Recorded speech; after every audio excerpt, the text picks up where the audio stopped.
Halo Halo, Mbak, selamat malam. malam. Kita nunggu agak banyak dikit ya yang gabung ya. Oke.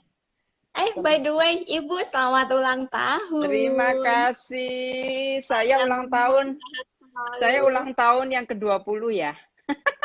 Iya, kelihatan kok. 20-an Ke ya, Bu ya. 20-an, ya benar-benar 20-an. Sebentar, saya mau nulis dulu nomor eh, eh, eh, eh, ada nomor kontaknya yang bisa dihubungi buat kawan-kawan yang nanti ini nomor kontaknya lupa lagi saya. Oke. Sambil Ibu siapin, saya sapa-sapa yang udah join Ya ya, Bu boleh, ya. boleh. Halo, ada Siska, selamat malam. Ada Cisiwiw, ada Mas Fajar Rafli, sama Mbak Tia. Halo, selamat malam semua. Salam kenal ya.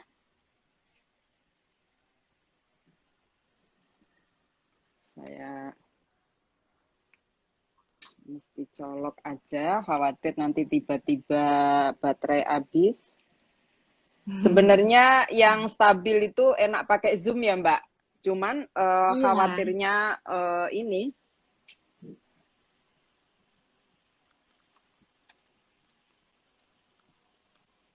apa Mbak aktivitasnya Mbak hari-hari ini?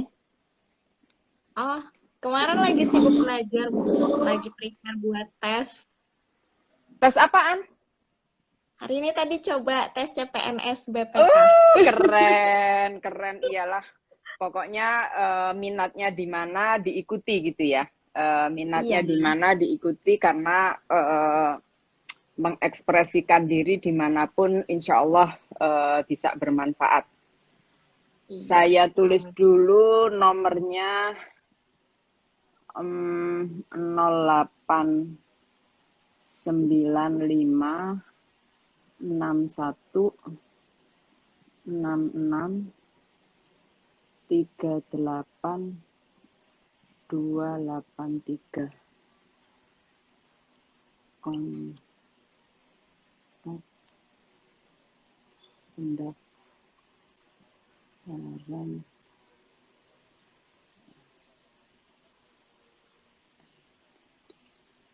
Halo, selamat malam, teman-teman.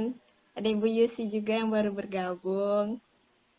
Ini Ibu Nini baru menuliskan nomor kontak untuk nanti pendaftaran FGD-nya. Iya. Nah, nanti teman-teman lihat. Iya, sudah di-pin.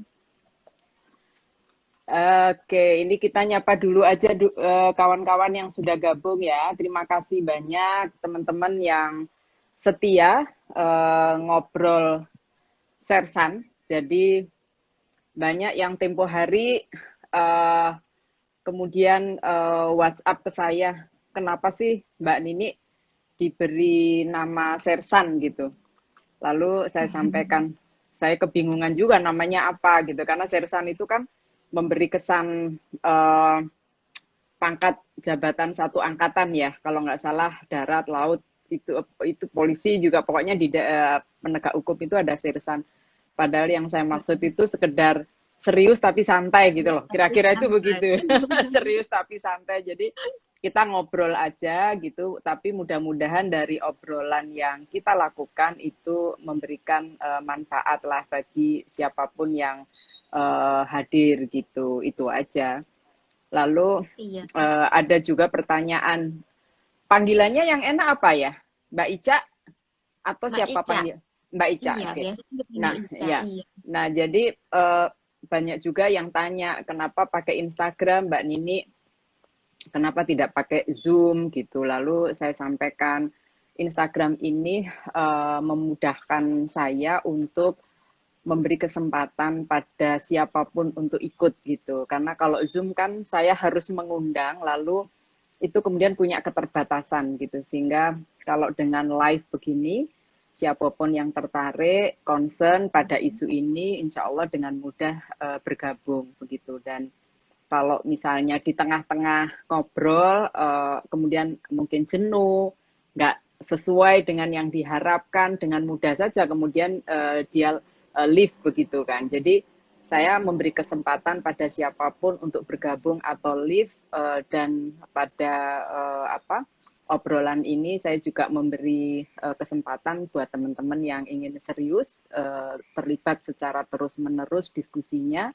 Kita akan melakukan FGD. Saya sedang mengumpulkan, oleh karena itu buat teman-teman yang sudah bergabung di acara Sirsan ini, silakan menuliskan, mendaftarkan ke nomor yang tadi sudah saya tulis di situ 089561663823 ke Mbak Yusi. Nanti kita akan secara lebih tematik lah ya diskusinya dengan peserta yang sudah tertentu, dengan topik tertentu, dan kita hadirkan narasumber-narasumber baik yang sudah pernah hadir di acara Instagram ini maupun narasumber lain yang berkesempatan gitu. Lalu Mbak Ica, karena ini ada 2 topik sebetulnya yang saya coba angkat kurang lebih dalam kurun waktu 3 bulan ini, 3-4 bulan ini. Yang pertama adalah terkait dengan kekerasan seksual dengan segala dimensinya gitu ya. Apakah itu dimensi kekerasan dalam rumah tangga, kekerasan di ranah publik ya, kekerasan yang sifatnya private mau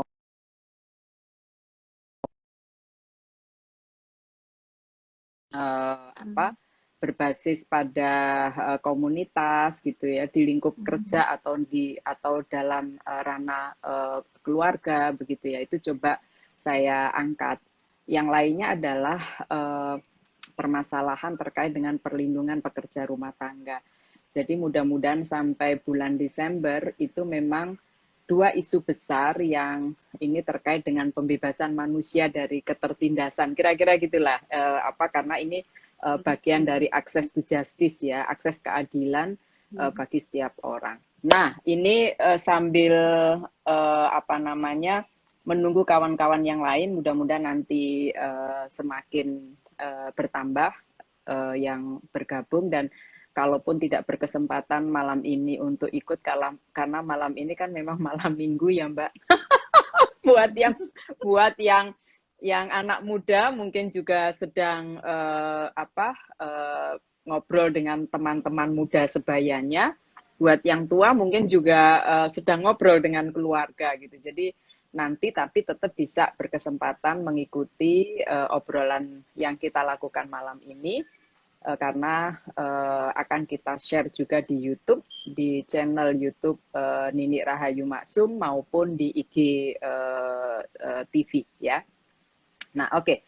Mbak Ica, pertama-tama saya harus menyampaikan terima kasih karena kalau anak muda sekarang bilangnya gercep gitu ya, gerak cepat gitu. Begitu ada obrolan terkait dengan isu kekerasan seksual, Mbak Ica langsung berkenan untuk ikut ngobrol ini, utamanya nanti kita mulai pukul 19.30, mudah-mudahan sampai dengan 21 ya, kita baru mengakhiri, bisa lebih cepat atau bisa late gitu ya, senyamannya kita. Akan kita bagi dalam 3 segmen Mbak Ica ya. Segmen yang pertama tentu saya akan mengenalkan terlebih dulu sedikit tentang Mbak Ica, walaupun nanti Mbak Ica bisa melengkapi soal identitas narasumber yang hadir pada acara Sirsan ini. Lalu setelah introduction narasumber ada beberapa pertanyaan yang ingin nanti saya ajukan. Lalu kemudian nanti kita kesempatan kita berikan kepada para peserta di Instagram untuk menuliskan komen yang berisi pertanyaan atau berbagi pengalaman ya, yang nanti akan saya bacakan, dan nanti kita juga berharap Mbak Ica mau merespon apa yang ditulis oleh teman-teman peserta yang hadir ya. Lalu setelah itu segmen yang kedua kembali nanti kita mendalami beberapa pertanyaan yang terkait dengan obrolan kita, lalu kita ikuti lagi dengan komen dari kawan-kawan dan terakhir konklusi. Nah, kawan-kawan muda, yang hadir pada malam hari ini mungkin hampir 4 tahun terakhir ya, jagat maya Indonesia dihiasi dengan berbagai pemberitaan terkait dengan dukungan untuk segera mengesahkan rancangan undang-undang penghapusan kekerasan seksual. Dan setahun terakhir, 2 tahun terakhir, 2020 dan 2021, meskipun ini sudah masuk di prolegnas 2017, semakin menguat gitu. Seiring dengan berbagai kasus yang terus memuncak ya, kekerasan seksual ini bahkan terjadi di berbagai ranah, apakah itu di ranah publik, ranah rumah tangga gitu ya, maupun di ranah negara kalau kita menggunakan skema yang dibuat oleh Komnas Perempuan. Karena pelakunya bisa dari orang-orang yang memiliki hubungan dekat dengan para korban, bisa juga orang-orang yang memiliki hubungan kekuasaan ya, atasan dan bawahan di kantor, di tempat-tempat komunitas begitu, tapi juga pelakunya bisa melibatkan aparatur negara, bisa berkaitan dengan pengabaian atau memang mereka melakukan langsung kekerasan ini. Nah, itulah kenapa kita semua lalu memberikan dukungan penuh gitu ya, memberikan dukungan penuh betapa persoalan kekerasan seksual ini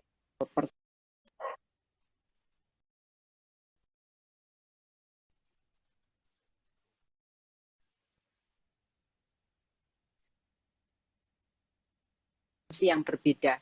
Karena Mbak Ica ini yang hadir sebagai narasumber kita malam ini anak muda, aktif sebagai pendamping, dan kita senang ya karena tidak banyak ya para pendamping muda menyerahkan telinganya, menyerahkan hatinya untuk menerima berbagai persoalan yang dihadapi korban kekerasan seksual. Mbak Ica dari komunitas Katolik Muda yang ulet melakukan pendampingan pada korban dan sering menjadi tempat berkeluh kesah anak-anak muda. Oleh karena itu, ini satu step yang saya kira perlu didengar oleh kita semua, karena seringkali kekerasan yang dialami anak muda itu punya ciri khas. Nanti Mbak Ica bisa menjelaskan kepada kita semua, dan kenapa berbagai bentuk kekerasan yang dialami oleh anak muda jauh lebih sulit kebongkar gitu ya, diulik gitu ya, diupayakan penyelesaiannya baik di dalam komunitas maupun di dalam proses hukum. Bukan hanya kasusnya yang unik, yang spesifik begitu ya, kalau dibandingkan dengan kasus-kasus mereka yang relasinya sudah dalam relasi suami istri atau relasi atasan dan bawahan, tetapi ini punya kekhasan yang nanti kita ingin dengarkan dari Mbak Ica selaku pendamping. Nah, teman-teman semua, saya kira kita semua nanti juga bisa berpartisipasi dan ikut menggali pengalaman Mbak Ica sebagai pendamping. Oleh karena itu, supaya lebih lengkap gitu ya pengetahuan kita, siapa sih Mbak Ica gitu ya. Karena tadi ternyata hari-hari ini ingin sedang berproses menuju sebagai pegawai negeri sipil. Kita sama-sama berdoa ya, mudah-mudahan Mbak Ica bisa tercapai keinginannya sebagai pengabdi negara. Oke, Mbak Ica, silakan seluas-luasnya memperkenalkan diri, mulai dari apa sih aktivitas mulai kecil begitu ya, remaja sampai kuliah dan saat ini, dan apa yang melatar belakangi kemudian concern pada isu pendampingan korban pula, korban kekerasan seksual pula gitu. Itu saya kira please Mbak Ica. Oke, terima kasih Bu Nini, teman-teman. Terima kasih ya yang sudah bersedia malam minggunya untuk gabung ngobrol santai nih, serius sampai santai. Tadi ada beberapa yang bilang nggak malam mingguan kok Bu. Ada yang lain kan beberapa jomblo Ya. nih kayaknya gabung ya Bu ya. Iya, ya udah Jadi gabung belum gabung kita bisa. jomblo bareng ya. Tadi kata Ebi, justru ini malam minggunya jomblo jadi lebih berkualitas. Karena Asik. Iya. ngobrolnya ngobrol sesuatu yang keren gitu. Ya. So, Ibu Nini sekali lagi thank you for having me. Senang banget bisa diundang untuk hadir. Thank you. Teman-teman, Bapak Ibu. Iya, kenalkan nama saya Maria Elisa, tapi biasanya dipanggil Ica. Biar saja pendek. Karena saya perempuan biasa aja, bukan expert juga di sini. Saya hanya ingin berbagi apa yang dipunya nih. Jadi apa yang saya punya, apa yang pernah saya lalui, nah itu yang mau saya bagikan. Jadi tidak bermaksud menggurui, saya juga masih belajar dalam proses itu. Nah kalau masa kecil saya bisa bilang saya anak Kalimantan yang bahagia, Bu. Jadi saya masih, iya, jadi walau kelihatan mungkin overall sering dikira Jawa gitu, sebenarnya saya Dayak, jadi masih putri asli Oh, Kalimantan.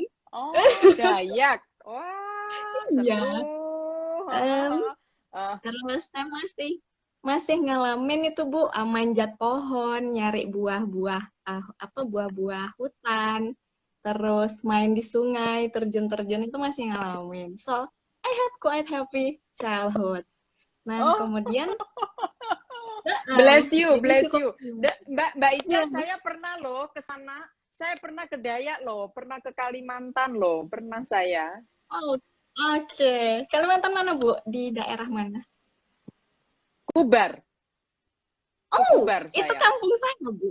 Iya, Iya, itu kampung heeh, saya. saya dengan Bu, Oke. saya ke sana mengunjungi ke apa ke Bapak Bupati, lalu saya juga keliling, kan ada bangunan gereja ya yang sangat luar biasa. Saya juga berkunjung ke sana dan ditemani oleh Mhm. sahabat setia saya, Ibu Maria Retinereng. Nah, jadi saya Ah, ke iya, sana Ibu ya, Retni. ya, ya, iya. Ya, Oke, Katolik lanjut, Center Mbak. ya. Iya, Catholic Center, benar. Oke. Lanjut. Iya. Nah, itu lalu itu masa kecilnya, Mm-mm. kemudian besar di Samarinda, setelah itu mengenyam pendidikan di Samarinda, kemudian ngambil kuliah waktu itu di Atmajaya Jogja, Bu. Jadi Hmm. dapat mendok kejawaannya dari sana. Sampai sekarang masih ya cukup banyak belajar dari Jogja seperti itu. Nah, pengalaman pendampingan pertama kali juga di sana, Bu. Jadi tahun 2011 waktu itu dikala lagi galau-galaunya nih, lagi bucin-bucinnya. Nah, diajak lah masuk satu komunitas. Nah, nama komunitasnya tuh Magis Indonesia, komunitas internasional based religion ya, pengolahan hidup anak Katolik muda gitu. Nah, masuklah di situ, Bu. Dan dari sana akhirnya proses melek, proses sembuh, proses mengenal, oh punya sahabat itu enak. Oh, disayang, di punya grup support itu ternyata nyaman. Bisa membantuku untuk pulih, membantuku menjadi pribadi yang lebih baik. Nah, berangkat dari situ, Ibu, teman-teman, dari situ mulai berbagi, jadi mulai sering ikut suster, romo, ngadakan kegiatan pendampingan di anak SMP, SMA, sampai kuliah. Nah, mulai berdinamika di sana, dan seiring waktu kok jadi suka. Jadi senang gitu, basicnya karena senang nih berdampingi. Kalau misalnya tadi iseng-iseng tes CPNS itu hanya iseng Bu, karena background kan keuangan. Jadi mau coba aja sih gitu.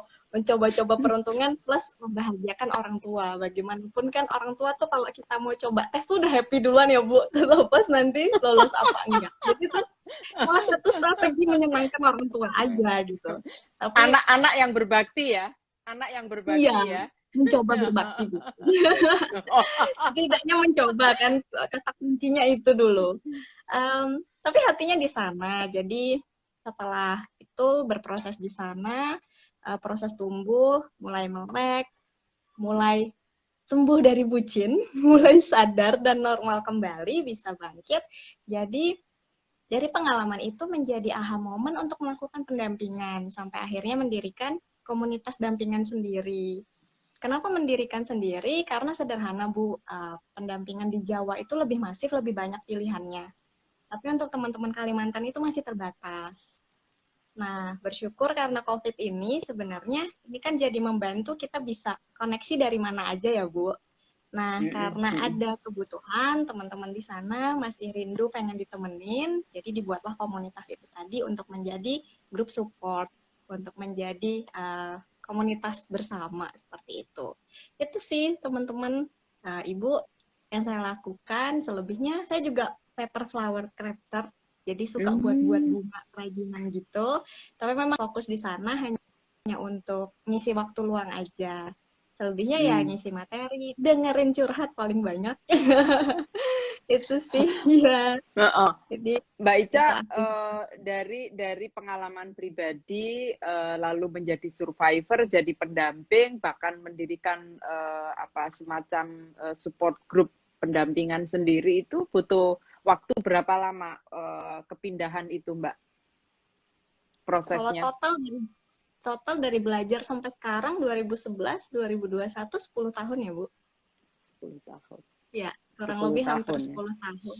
Ya, sampai ya. akhirnya cukup pede untuk mendirikan. Karena sebenarnya sadar juga kapasitas saya apa gitu kan. Banyak kok yang lain lebih hebat gitu. Tapi pada akhirnya dukungan beberapa teman, beberapa mentor senior juga bilang, ya berbagi apa yang dipunya aja, seperti itu. Jadi dasarnya dari itu sih, Bu. Dan komunitasnya nggak besar, karena intensif programnya selama 10 bulan, Bu. Jadi kita ada pertemuan sebulan sekali untuk kelas, ada narasumber, kita belajar bareng. Nanti dari setelah 1 bulan itu sekali lagi ketemu sama kakak kelompok.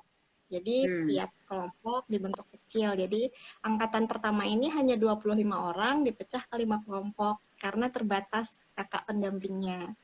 Nah, di situ ya, jadi yang dipelajari tidak semuanya tentang isu seksual, Bu. Justru isu kekerasan seksual itu termasuk paling terakhir. Termasuk paling terakhir untuk pendalamannya, tapi pengenalannya itu mulai dimasukkan ke salah satu kurikulum. Jadi kurikulum pertamanya itu pengenalan diri, Ibu, teman-teman. Jadi kita belajar karakter kita tuh apa sih? Ada enneagram namanya. Jadi manusia ada 9 ennea, nah kita ennea berapa? Ada kelebihan, kekurangannya. Nah, kenapa kita bisa terbentuk dari ennea itu, karakter itu? Nah, itu ada kaitannya sama sejarah hidup. Nah, sejarah hidup ini bisa luka, bisa trauma, cara orang tua kita memperlakukan dan membesarkan kita dulu, ada banyak faktor. Nah, termasuk cara berelasi sampai akhirnya bucin, itu ditemukan di fase ini, Bu, pengolahan sejarah hidup. Nah, itu fase krusialnya. Setelah itu, jadi pada prinsipnya yang diolah itu ada 3H. Yang pertama,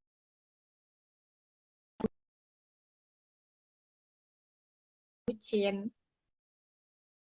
Itu kan karena tidak tahu ya, Bu. Belum tahu hal tertentu, nah makanya terjebak di sana. Jadi yang pertama di awal dengan ditahu dulu. Setelah mulai tahu caranya, tahu ciri-cirinya, tahu apa yang perlu diolah, yang diolah berikutnya hatinya. Sadar, aku punya itu, aku jadinya begini. Termasuk dalam relasi pacaran, khususnya konteksnya ini. Nah, itu lalu ketika dua ini sudah beres, kepalanya udah tahu, hatinya udah mulai terbentuk, sudah mulai diolah, baru turun ke hand, Bu. Yang ketiga itu hand, tangan. Artinya, ketika dia sudah mengolah, kalau bahasa pendampingan itu sudah jadi penyintas, sudah berdaya, maka dia bisa membagikan itu kepada yang lain. Jadi harapannya seperti itu, makanya prosesnya cukup panjang dan sedikit yang didampingi, tapi cukup intensif, Bu. Harapannya, jika ada satu Ica aja, gitu, itu bisa menjadi pendengar buat beberapa teman. Kalau ada beberapa yang lainnya, kan berarti ada banyak lagi yang bisa terjangkau. Sesederhana itu, kok, Bu. Itu terkait dengan program. Oke, Mbak Ica, itu sih menurut saya bisa dibilang sederhana, tapi juga bisa dibilang tidak sederhana, karena memahami 10 itu, tapi dalam prakteknya melakukan pendampingan itu juga kan tidak mudah, apalagi kalau sudah melihat case by case yang dihadapi ya, gitu ya. Kira-kira itu juga tidak sederhana.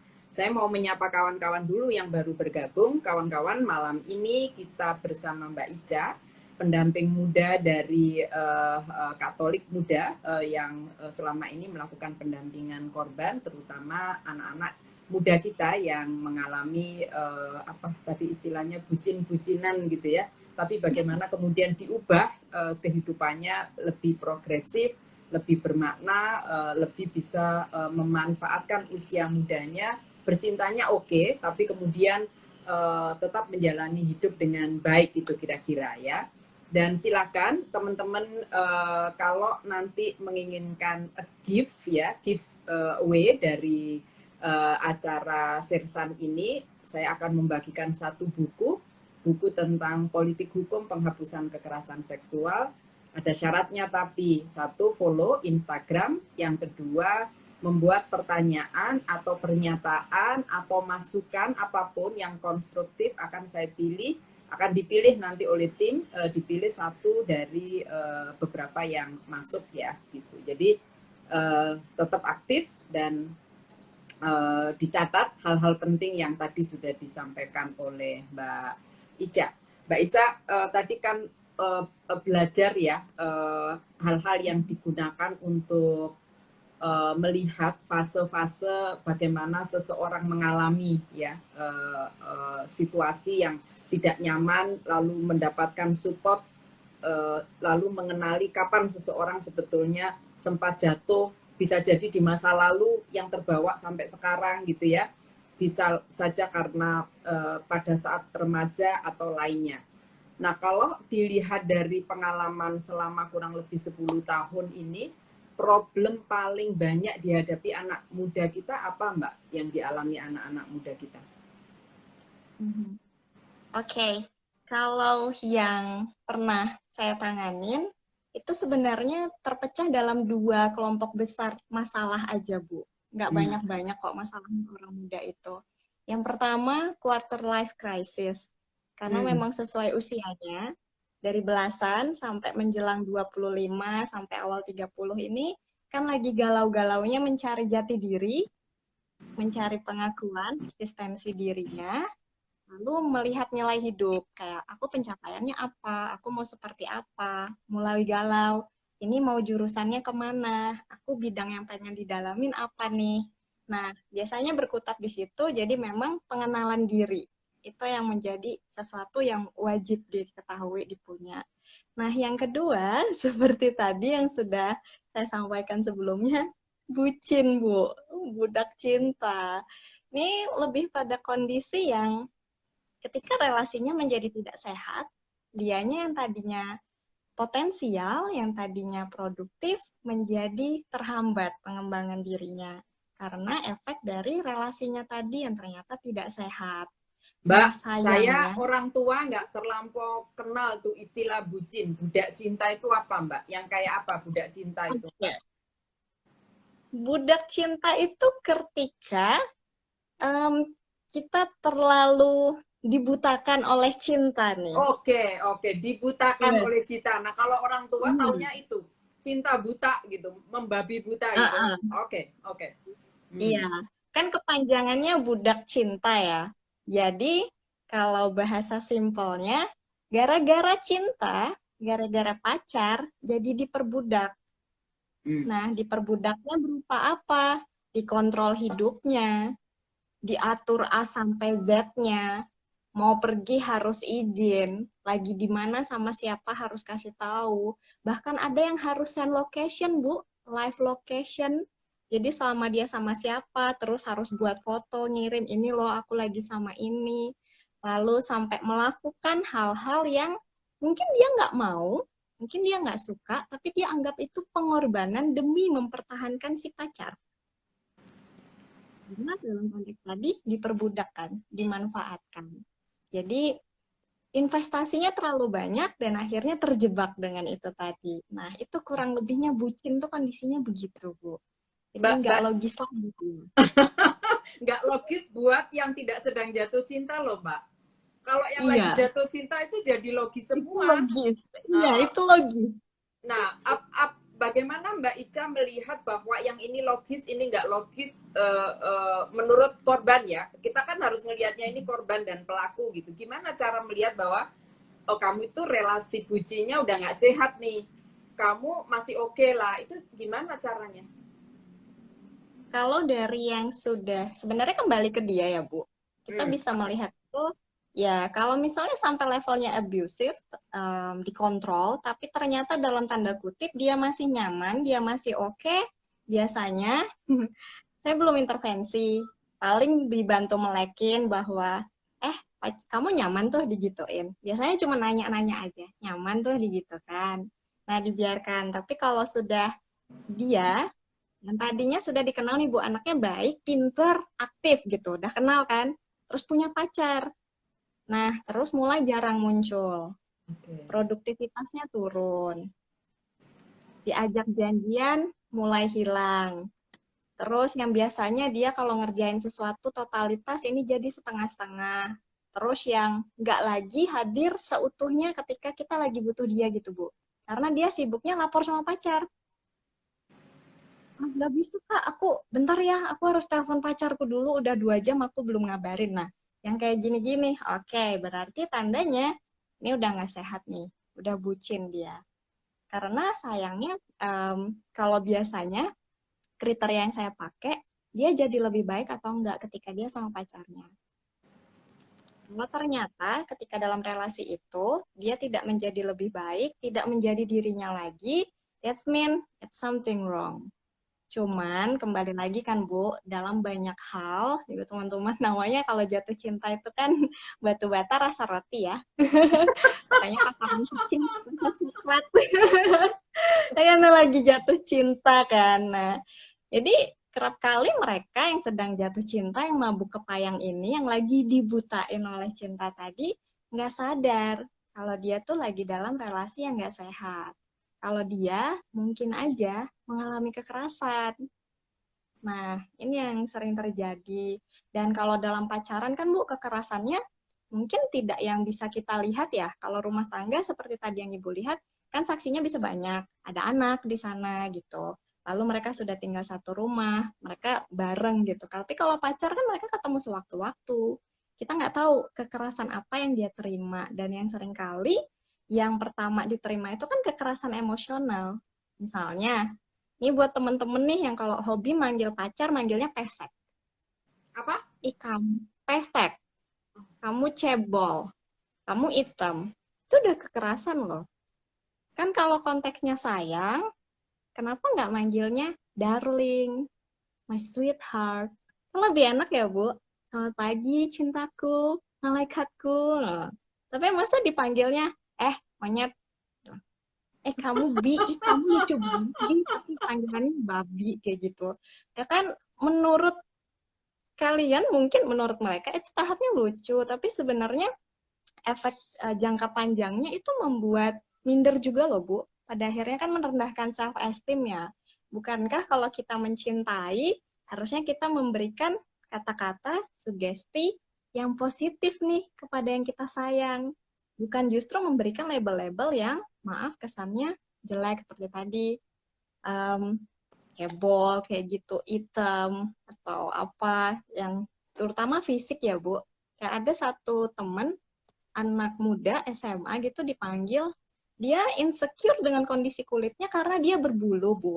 Dia punya bulu tangan, bulu badan itu lebih banyak. Panggilan sayang dari pacarnya itu monyet. Nyet, dipanggil nyet, kayak gitu. Terus di satu waktu, kan ketemu nih mereka pasangan gitu. Nyet, ayo pulang gitu. Nah, jadi aku udah yang, kok dipanggilnya gitu sih. Akhirnya pas waktu berdua sama si adik ini, yang perempuan, aku tanya, kamu dipanggil apa sama pacar? Panggil monyet, Kak. Oh, kamu nyaman nggak dipanggil itu? Enggak lah, Kak. Terus aku nanya, kenapa kok bisa dipanggil monyet? Ya gara-gara aku banyak bulu. Dia dibilang kayak gitu. Ini kan sebenarnya udah kekerasan ya, Bu. Tapi baik yang melakukan maupun yang menerima mungkin belum menyadari bahwa itu bentuk kekerasan. Nah, hal-hal yang seperti ini, Bu, ini yang sepele. Belum lagi sampai yang ternyata kalau berantem dimaki-maki, dipermalukan, kayak gitu yang menimbulkan dia trauma, kayak yang takut terus harus lapor. Misalnya tadi kalau ketemu teman harus lapor sama siapa, di mana, lagi ngapain, berapa lama. Sampai kayak gitu, Bu. Ada yang pernah satu taksi, satu mobil dengan saya, itu dia harus send live location GPS. Lagi on the way. Terus kan macet nih, Bu. Lagi macet, jadi telat belum sampai, itu ditelepon sepanjang jalan. Dan bagi beberapa teman menganggap ini cinta. It's not love, guys. It's possessive. Dan possessive bukan tanda sayang, itu artinya insecure. Dan ada relasi kuasa di sana, karena dia mau mengontrol kan. Kita jadi nggak punya kebebasan sendiri. Nah, yang kayak gini-gini, Bu, yang sering terjadi di teman-teman muda. Memang sih jadi challenge sendiri, karena dari beberapa hal ketika kita sadar, misalnya seperti ku sendiri yang pernah mengalami seperti itu, tahu, oh ini efeknya nggak bagus gitu. Tapi kan kita nggak bisa juga serta-merta bilangin, Dek, kamu hubungannya nggak sehat loh. Gitu. Kan, who the hell am I to tell that gitu kepada dia. Apalagi kan lagi kasmaran, lagi happy-happynya. Jadi biasanya memang ya nunggu momen. Ketika ada momen bisa dijelasin dengan santai, diberitahu kalau kalau dipanggil kayak gitu tuh sebenarnya itu kekerasan loh. Apalagi kalau kamu sebenarnya nggak nyaman dipanggil itu. Coba deh suruh ganti, saya panggilannya Honey Bunny gitu. Kan cute. Ya, atau apalagi baby gitu kan lebih enak didengar daripada panggilannya Nyet, udah makan atau belum. Ya paling kayak gitu, Bu. Nah, kecuali kalau biasanya momen edukasinya adalah ketika berantem. Kalau udah berantem, nah kan keluar tuh unek-uneknya. Nah, di sana baru mulai dimelekin. Kalau kayak gini tuh nanti efeknya gini loh. Kalau kayak gini diterusin nanti begini. Kamu nyaman apa enggak? Mau sampai kapan menerima diperlakukan seperti itu? Nah, kayak gitu-gitu sih, Bu, yang selama ini saya lakuin. Jadi kakaknya para bucin gitu. Mbak Ica, tadi kan menarik ya, kalau dilihat apa sih, kalau dikualifikasi ya, kira-kira bentuk-bentuk kekerasan di saat pacaran itu ternyata bentuknya banyak banget gitu ya, mulai dari pembatasan ya, kontrol terhadap pacar ya, kontrol hidupnya ya, mulai makan di mana, dengan siapa, jam berapa, dan seterusnya ya, sampai share location, live location aja ditanya itu luar, dan dampaknya itu yang menurut saya luar biasa. Bisa produktivitasnya turun, totalitasnya turun, aktivitas-aktivitas yang seharusnya dilakukan kemudian dia tidak lakukan, jauh lebih pertemuan dia lebih eksklusif kali ya, sama pacar aja gitu, nggak sama yang lain gitu, tidak terlihat dengan teman-teman yang lain, dan bahkan ada penggunaan penggunaan nama-nama tertentu yang sebetulnya nggak pas gitu ya, panggilnya telah apa gitu ya, dan kadang-kadang ini sangat emosional. Nah, pertanyaan saya begini, Mbak, kadang-kadang anak muda itu merasa, terutama tadi yang dia belum menyadari gitu ya, ini kan bagian dari pengakuan, karena memang dia pasar saya berhak dong gitu, karena kan soal relasi yang nggak setara, penempatan kamu itu lebih rendah atau aku yang lebih menguasai, kadang kan tidak dirasakan oleh perempuan ya. Bahkan ada sebagian yang menganggap itu kebanggaan, totalitas relationship gitu loh. Karena ini bagian dari cara saya membuktikan bahwa saya memang pacarnya gitu, miliknya gitu. Jadi wajar dong saya diperlakukan berbeda dengan yang lainnya. Saya dapat perhatian lebih, saya makan juga harus dia tahu dan lain sebagainya, saling kontrol. Bagaimana fase menjelaskan itu kepada mereka, Mbak? Tadi memang sudah Mbak Ica menyampaikan ya pelan-pelan gitu, tapi fase mulai dari apakah nunggu mereka break intimate, hubungan yang dekat break dulu baru dijelaskan, atau begitu diketahui dia tidak produktif, begitu diketahui dia ada indikasi budak cinta dijelaskan, tapi belum putus ya, belum break, belum intimate-nya masih bagus gitu ya. Udah diketahui atau nunggu dia break dulu baru dijelaskan. Karena kalau lagi cinta-cintanya itu agak susah barangkali masuknya. Gimana cara masuknya itu Mbak Ica? Cara masuknya ada dua, Bu. Dan ini pendekatannya, kalau yang saya lakukan tergantung kedekatan. Tergantung kedekatan sama dia. Apakah dia memang misalnya teman atau adik yang udah didampingi sejak lama. Kalau yang sudah dekat, Bu, itu approach-nya lebih enak. Jadi, walau dia masih melekat, katakanlah gitu dengan pacarnya, masih dekat, masih totalitas banget seperti itu, tapi kan posisinya dia masih punya kita, Bu. Masih ada dunia lain. Belum yang benar-benar eksklusif berdua aja. Nah, ini edukasinya masih lebih mudah. Ketika dia masih mau diajak, bisa kita ajak kegiatan. Kita ajak ikut webinar atau apa, kegiatan-kegiatan, misalnya kayak, ini kan ada perempuan berkisah, ada Help Nona, itu kan wadah-wadah untuk cerita ya Bu, tentang relationship.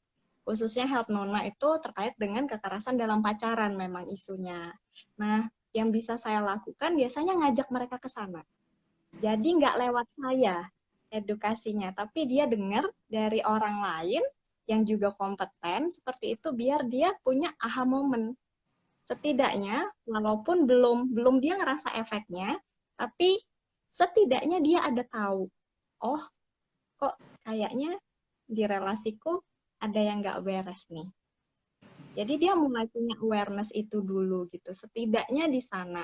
Nah, kalau di level ini, Bu, lebih mudah karena biasanya pada satu titik ketika mereka berkonflik, si adik ini, si teman, dia akan lebih mudah datang mau berbagi sudut pandang. Ada keterbukaan, nah itu approach-nya lebih enak. Nah, tapi kalau cara yang kedua, ketika memang belum terlalu dekat secara personal, hanya sekadar tahu, kembali lagi, kalau saya tipenya menjaga privasi dan pilihan ya, Bu. Saya hanya bisa menawarkan pilihan, ini ada kelas bagus, ini ada materi seperti ini, please come, gitu. Tapi kembali lagi masih prinsipnya lepas bebas.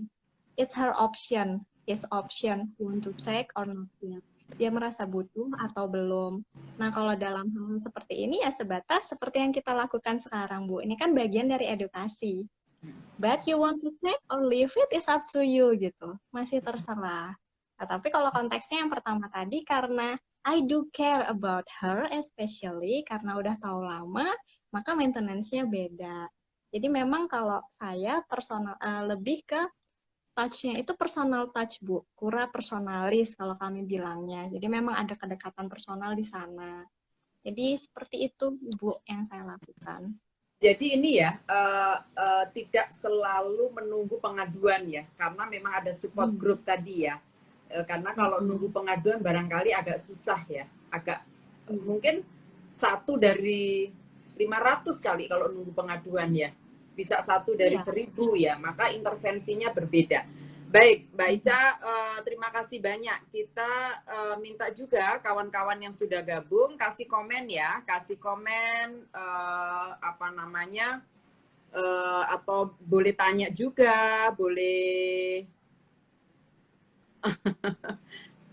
Mbak Vira, yang pacaran nanti berdua juga malam minggunya oke nih. Aku sama pacarku nonton ini malam minggu, Mbak, dari rumah masing-masing. Nah, itu bagus tuh. Lendoba. Ya. Aku sama pacarku nonton ini malam minggu, Mbak, dari rumah masing-masing. Love. Ya, bagus, Mbak. Ayo nonton. Mantap. Tuh. Putri Dayak yang cantik dan cute, iya benar itu. Nah, banyak ikut nyimak. Nah, teman-teman silakan boleh tanya. Oh iya Mbak Wiwi, makasih ya. Bucin itu cinta itu buta, diperbudak cinta jadi penurut banget.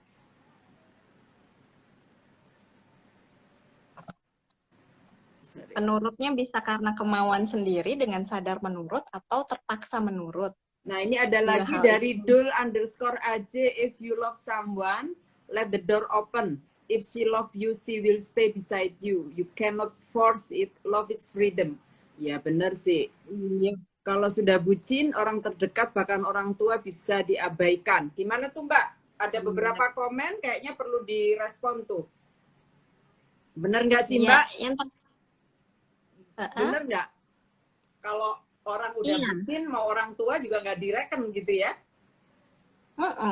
Karena dunianya terfokus sama pacar, jadi seluruh dunianya dia, yang tadi aspeknya banyak, teman, komunitas, dosen, orang tua, kayak gitu. Itu sedikit demi sedikit menjadi satu dunia aja. Jadi dunia yang lain hilang.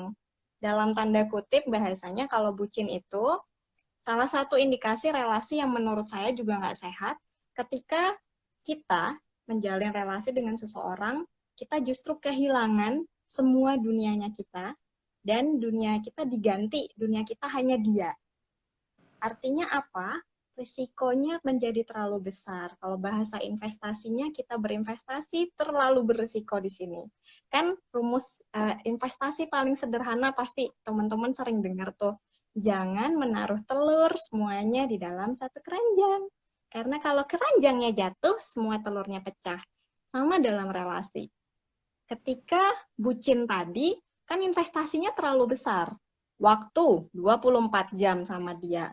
Teman, mungkin nggak sama teman lagi, komunitas, mungkin udah nggak bareng komunitas lagi.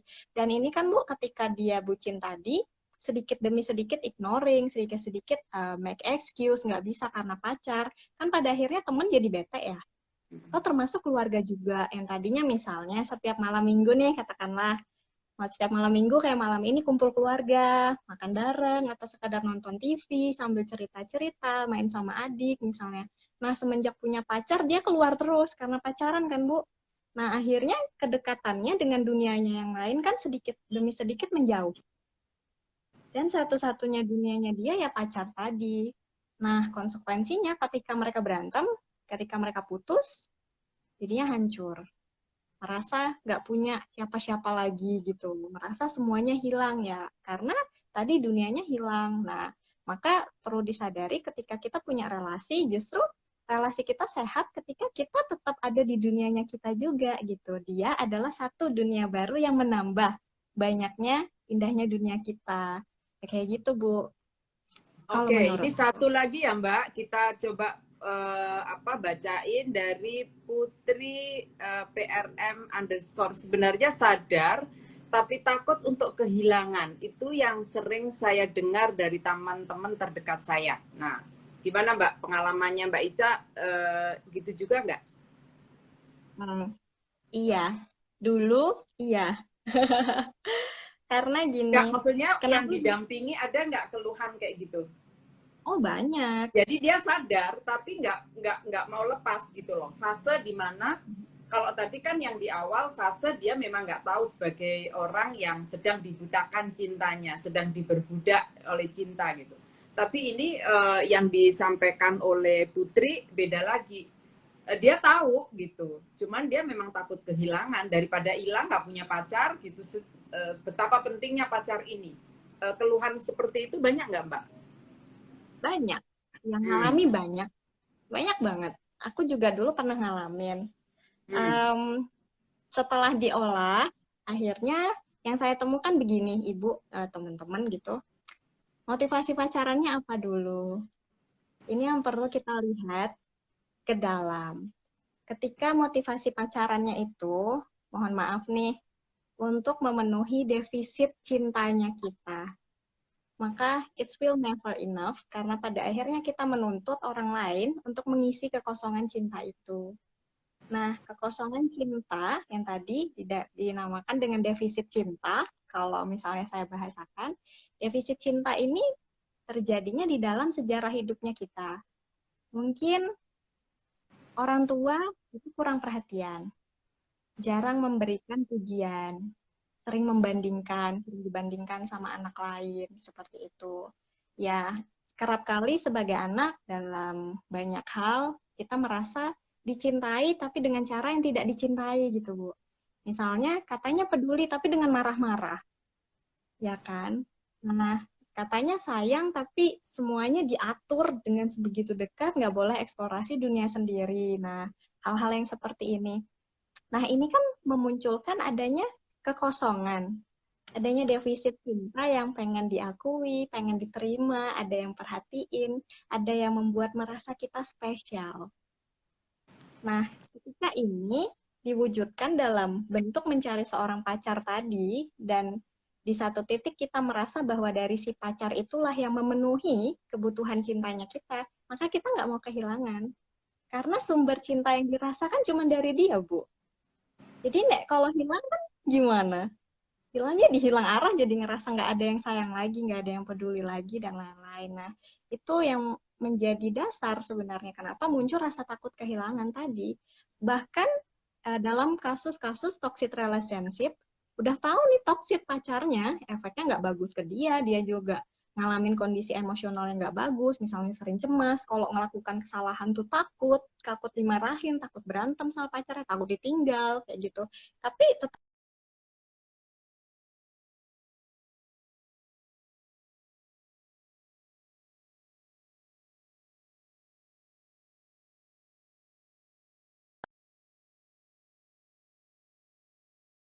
seburuk-buruknya orang tua, mana ada sih yang nggak sayang sama anaknya. Tapi memang cara sayang yang beda-beda ya, Bu. Ini Bu Nini pasti tahu juga sebagai orang tua gitu. Lalu sahabat, teman-teman yang peduli sama kita juga sebenarnya banyak. Hanya saja, kayak tadi dunianya kita lagi terfokus sama dia aja. Padahal di dunia tuh sumber cinta banyak loh. Nah, itu sih Bu, teman-teman. Oke, Mbak Ica, ini ada 11 pertanyaan, jadi kita mesti bagi waktu nih. Kayaknya seru ternyata kekerasan di pacaran ini ya. Dari Ilmotsung, bagaimana kalau kita pernah salah, baik sadar maupun tidak, apabila pernah salah, maka apa yang sebaiknya kita lakukan untuk memperbaiki hubungan atau setidaknya untuk perbaikan diri sendiri? Yang kedua, saya ambil 3 dulu ya, Mbak. Lalu yang kedua, dari Widi_Jare, yang sering mengalami pelecehan memang di pihak perempuan. Semisal, tindakan pelecehan tersebut atas persetujuan pasangan perempuan. Bagaimana ya? Dalam kata lain, perempuannya itu tidak merasa kalau dirinya itu sedang dilecehkan. Lalu yang ketiga, Laksmi Rahmaria. Bagaimana untuk bisa keluar dari hubungan yang tidak sehat? Apakah ini sama dengan hubungan yang manipulatif? 3 dulu, karena banyak banget nih yang masuk pertanyaannya, saya coba rekap. Ya, oke. Yang pertama Elmot ya, dari Elmot. Tapi nggak usah buru-buru juga. Kalau misalnya malam ini nggak selesai, kita lanjutin besok atau malam minggu yang akan datang. Seru ternyata kalau ngomong perbucinan dan cinta orang muda tuh nggak ada habisnya. 2-3 jam nggak kerasa. Oke. Coba jawab ya. Untuk dari KL Motsung. Kalau pernah salah, terus mau memperbaiki hubungan, setidaknya memperbaiki diri. Kuncinya satu, kan udah tahu nih, udah sadar kalau salah. Maka refleksi diri. Kita nggak bisa memperbaiki hal yang udah terjadi, yang udah berlalu ya udahlah. Tapi kan yang besok itu sesuatu yang baru. Maka yang bisa dicoba, pelajari itu, evaluasi apa pelajarannya, maka let's try to be our better version of ourselves. Just sesimpel itu. Kalau bahasa iklan nih, dari salah satu sumber belajar yang cukup bagus, namanya 1%, at least kita belajar menjadi lebih baik 1% setiap hari. It's more than enough. Ketika pada akhirnya kita mampu mengevaluasi diri, dari refleksi, memperbaiki diri, itu energinya akan sampai ke orang lain. Orang lain pun akan bisa melihat itu pada akhirnya. Tapi ya memang yang bisa kita lakukan itu ke dalam diri kita sendiri dulu. So, just try to be our best version, that's it. Bahwa pernah lakukan salah itu sesuatu yang wajar deh jadi manusia. Nothing wrong with that. So, it's okay, nggak apa-apa. Justru itu proses yang bagus ketika kita udah sadar, oh aku tadi salah. Maka, gimana caranya yang salah tadi kita benerin. Kan belajar. Jadi nggak apa-apa kalau salah. Nah, itu untuk Kak, coba tadi Kak Elmotsung. Semoga cukup ya. Oke, berikutnya dari siapa, Bu? Dari Bu sambil Widi_Jare yang sering Oke. mengalami pelecehan seksual. Oke. Mhm. Memang perempuan atas persetujuan. Jadi yang Nah, mengalami pelecehan memang di pihak perempuan, semisal tindakan tersebut atas sepersetujuan pasangan. Bagaimana? Ya, yang perempuan mau kok gitu loh kira-kira. mhm. Ya, ini Panjang nih kembali ke kayaknya. Agak iya. panjang hijau, tapi nggak apa-apa, harus direspon. Nanti kita berbagi dengan pengalaman saya juga. Oke. Oke, nah nanti Bu Nini bisa apa bagikan Ya, oke. pandangannya. Ya, Kalau kalau saya pada prinsipnya kan memang beberapa hal itu urusan privasi ya. Selama itu kan yang menentukan itu pelecehan atau tidaknya kan dari dia merasa nyaman atau tidak. Apakah dia merasa direndahkan, merasa tidak nyaman dengan aktivitas itu gitu.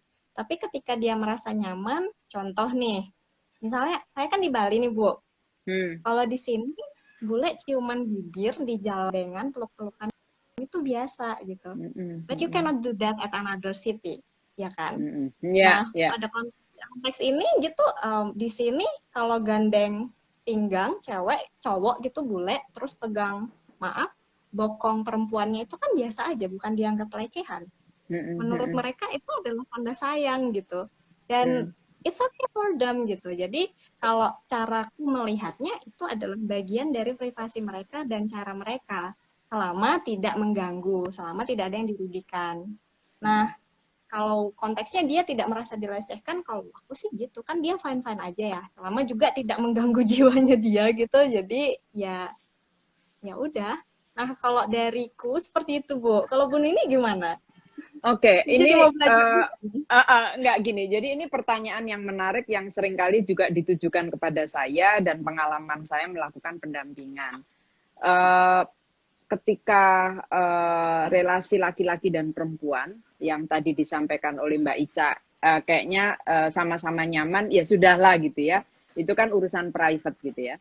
Tetapi kalau yang ditanyakan oleh Widi_Jare, ada dimensi pelecehan. Ada dimensi pelecehan. Nah, ketika ada dimensi pelecehan, sebetulnya kalau dikatakan yang perempuan nggak masalah kok, itu ada dalam posisi yang tidak setara. Ketika dia melakukan sebetulnya bukan yang dikehendaki, tapi dia dalam posisi yang tidak setara, maka dia tetap melakukan. Karena tadi, bisa karena takut kehilangan, bisa karena dia tidak kuasa, dia tidak bebas dalam mengkondisikan yang seharusnya seperti apa. Sehingga apapun yang dilakukan oleh pasangannya dia terima. Jadi ini yang harus dibedakan. Memang lalu kemudian jadi tipis sekali. Orang dia mau kok. Nah, kata-kata dia mau itu ada dalam posisi relasi yang nggak setara. Sehingga banyak sekali kan, misalnya pasangan nih, maaf ya, pasangan, lalu kemudian yang berakibat itu kan perempuan ya. Kadang-kadang dia tidak berhati-hati, lalu hamil ya kan, dan seterusnya. Kalau buat yang laki-laki kan memang ketika sudah melakukan tidak ada jejak apapun pada laki-laki. Tapi pada perempuan kan kemudian tidak menstruasi ya kan, lalu hamil, lalu kemudian dia harus melahirkan dan seterusnya. Jadi jejak yang ditinggalkan dalam relasi tadi yang katanya setara tadi yang katanya suka sama suka atau Oke, perempuannya nggak mau apa-apa. misalnya itu sebetulnya seringkali ada dalam relasi yang nggak sama gitu.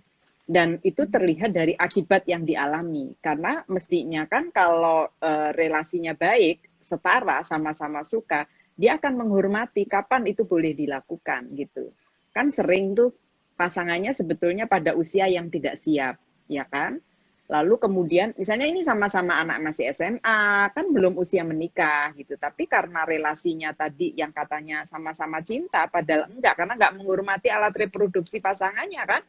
Akibatnya kemudian sampai dia hamil dan seterusnya. Dan kemudian kadang-kadang tidak jarang oleh keluarga ya sudahlah dinikahkan. Padahal di situ ada perkosaan sebetulnya, karena bisa jadi tadi loh Mbak Ica, apapun yang diminta dikasih gitu untuk bukti cinta gitu loh. Itu yang saya kira konteks yang perempuan mau kok itu menurut saya kayaknya perlu juga dilihat bagaimana sebetulnya memaknai Mau. suka, memaknai bersedia itu, karena memang jejak yang ditinggalkan oleh perempuan ketika melakukan apa namanya dalam relasi pacaran itu seringkali sebetulnya relasinya nggak sama gitu. Ada yang tadi yang satunya jadi budak, kadang-kadang kan misalnya tempo hari juga ada kasus yang disampaikan kepada saya, Bu, itu anaknya pacaran, suka sama suka kok Bu, gitu. Nah, sekarang ini masalahnya yang perempuan hamil. Nah, kita kemudian jadi tidak yakin ini hamil sama yang mana, gitu. Karena pacarnya kayaknya banyak, gak satu, gitu. Terus terus bagaimana saya sampaikan gitu. Kayaknya ini orang tua pada mau dilotre bagaimana, saya bilang gitu. Masa mau dilotre kayak arisan, saya bilang enggak lah. Itu harus dites aja nanti tes DNA yang mana yang bapaknya begitu. Tapi jangan dilotre dan belum tentu juga yang perempuan mau dinikahi gitu saya bilang. Jadi tidak harus hati-hati juga gitu. Jangan kemudian asal yang mau dinikahi karena nanti yang merasa dia bukan yang melakukan gitu ya. Ini kan jadi dia akan mengalami reviktimisasi ya. Ketika ini dinikahkan dan itu sebetulnya tidak di dalam keputusan yang baik itu bisa jadi panjang kan Mbak Ica, dia jadi bulan-bulanan dalam keluarga itu kan nanti gitu. Jadi menurut saya memang ketika atas persetujuan pasangan perempuan itu saya masih memberi tanda kutip ya, karena bisa jadi itu tidak setara. Itu sih Mbak Ica. Ada satu lagi dari Laksmi Rahmaria, bagaimana untuk bisa keluar dari hubungan yang nggak sehat? Apakah ini sama dengan hubungan yang manipulatif? Oke, terima kasih Ibu Nini dan Kak Laksmi. Hubungan yang nggak sehat sama dengan hubungan yang manipulatif belum tentu. Tapi bahwa hubungan yang manipulatif adalah hubungan yang nggak sehat, ya. Jadi tidak semua hubungan nggak sehat itu manipulatif, tergantung kasusnya. Nah, lalu bagaimana untuk bisa keluar? There's always a way. Katanya kan ada 1000 jalan ke Roma. Wes, maka temukanlah 1000 jalan ke Roma itu. Kalau ternyata 1000 jalannya mentok, nggak ada jalan, maka buatlah jalan. Nah, itu kenapa? Karena sesimpel ini, hidup adalah anugerah. Tapi cara menjalaninya itu sepenuhnya pilihan kita. Nah, kalau kita udah tahu hubungan itu nggak sehat, maka siapa yang menentukan bisa keluar? Kitanya kan? Bukan dari orang lain, bukan dari dianya. Kita bertanggung jawab atas hidup kita sendiri. So we need to ask ourselves, when I want to keep this relationship. I know it's hard, apalagi kalau tahu udah nggak sehat, pasti kan rasa nggak nyaman. Mungkin efeknya jadi merasa terbeban, merasa tidak berharga, merasa tapi kalau tadi kata Bu Nini hubungan yang tidak setara itu pasti membuat kita diperlakukan dalam tanda kutip seperti budak seperti itu. Nah, sampai kapan mau seperti itu? Padahal kita berharga loh. Nah, jadi itu bagaimana ada banyak cara, tapi kalau aku lebih menggarisbawahinya, will you go out? Will you stop it? So, it's depend all up to you. Gitu. Oke.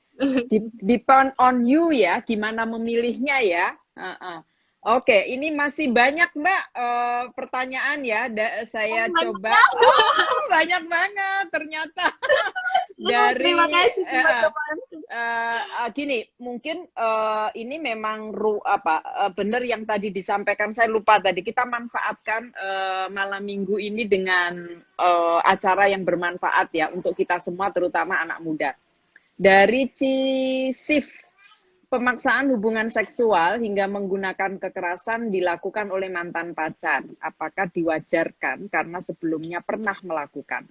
Karena korban mendapatkan tekanan. Itu satu ya. Apakah ini wajar pemaksaan hubungan seksual?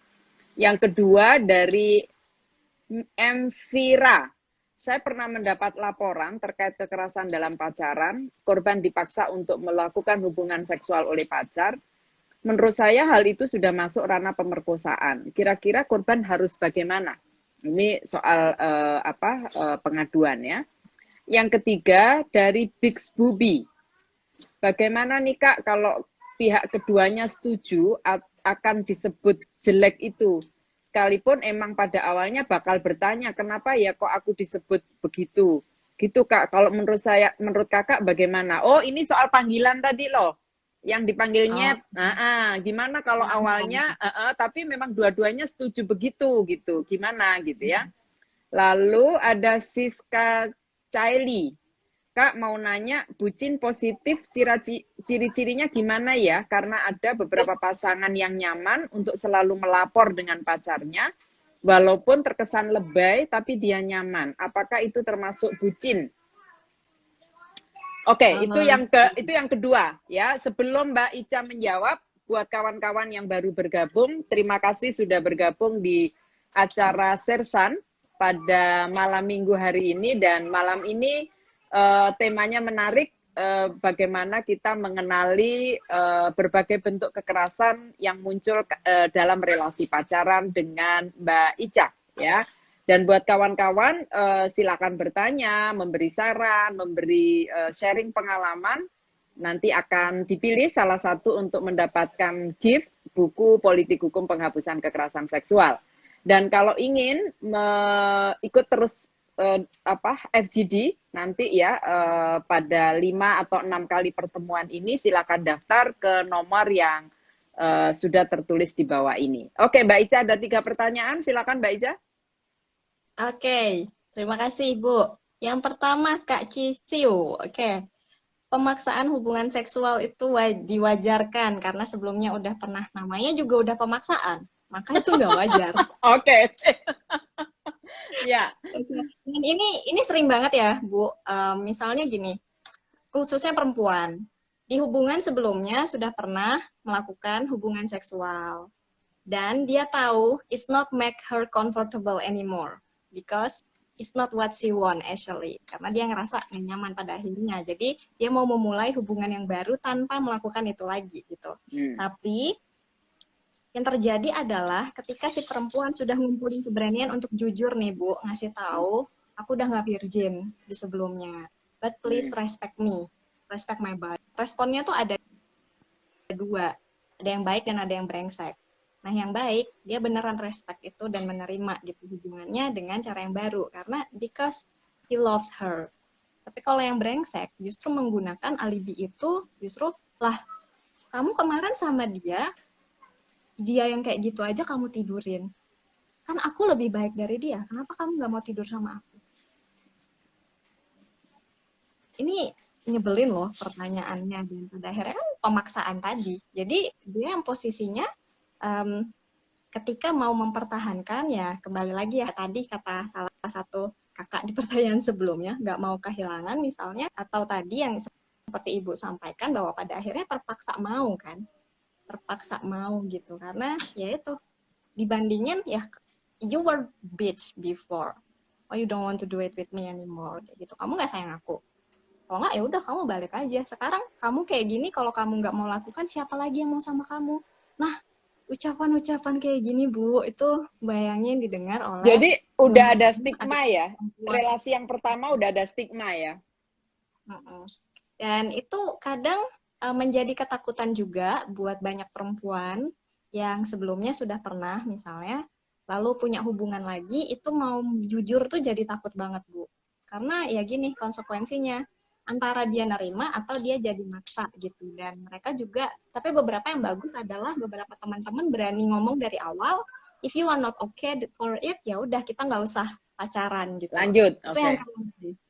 Jadi kalau kamu maunya aku udah nggak, oke, aku dulu udah pernah tapi aku nggak mau berhubungan seksual lagi, kalau kamu terima ini menjadi rules relasi kita, oke kita pacaran, kalau enggak ya udah kita temenan aja kayak gitu. Nah itu yang menurutku keren sih. Jadi kembali ke pertanyaannya, kalau pemaksaan hubungan seksual itu wajar? Nggak wajar, it's not love, it's not love. So itu dari aku itu Bu. Itu pertanyaan pertama ya. Ya, Keduanya dari dari Vira dari ya. ya, dari Vira. Saya pernah mendapat laporan terkait kekerasan dalam pacaran, korban dipaksa untuk melakukan hubungan seksual oleh pacar. Menurut saya itu sudah masuk ranah perkosaan. Kira-kira korban harus bagaimana? Hmm. Nah, kalau dalam konteks ini sepertinya yang lebih tahu menjawab ini Bu Nini ya daripada Ibu. Oke, Kalau nanti saya bantu. konteksnya, Tapi Mbak Ica dulu deh, iya. punya pengalaman nggak ini? Kalau masuk ke ranah perkosaan, iya ya, karena sudah dipaksa kan. Karena dia nggak mau kalau hubungan seksualnya dilakukan dengan paksaan, maka itu pemerkosaan. Korban harus bagaimana? Em, Kalau dalam perspektif caraku mendampingi sejauh ini, tidak pernah ada kata harus. Harus menurut kita beda dengan harus menurut dia. Biasanya yang diutamakan adalah korban dulu. Ditanya, dia maunya apa? Mungkin kita maunya diadili, dihukum seberat-beratnya. Mungkin kalau perlu kelaminnya dipotong aja gitu kan, terus digantung di atas pintu gitu. Karena biasanya kita yang dengar jauh lebih emosi dari dia yang mengalami misalnya. Tapi mungkin belum tentu itu yang dimau oleh korban. Maka kalau sejauh ini ibu, teman-teman yang kulakukan biasanya kutanyakan dulu, dia maunya seperti apa. Jadi didampingi berdasarkan itu. Nah kalau memang konteksnya sudah parah, misalnya sampai efek ada kehamilan dan lain-lain, nah maka ini biasanya harus levelnya up. Nah, kembali lagi Bu Nini, teman-teman, aku itu mendampingnya masih di level dasar banget loh. Jadi masih yang jadi teman-teman bucin aja, teman cerita. Nah, tapi kalau untuk pendampingan, yang case-case-nya sudah dalam quote, itu lebih spesifik, lebih berat, biasanya aku minta bantuan. Entah ke psikolog, entah teman-teman jejaring, apalagi kalau udah kaitannya dengan hukum ya. Aku nggak intensif, tapi itu kualihkan biasanya. Kuberikan kepada teman-teman yang memang lebih concern dan sudah berpengalaman untuk pendampingan di situ. Itu Bu Nini kalau dari aku. Kalau menurut Bu Nini nih, nah ini lebih expert nih sumbernya. Gimana Oke, Bu kalau ada oke, seperti ini? enggak lah, kita berbagi ya, karena setiap kasus itu pasti cara penyelesaiannya berbeda-beda. Saya sepakat itu, jadi kita kembalikan pada keinginan korban.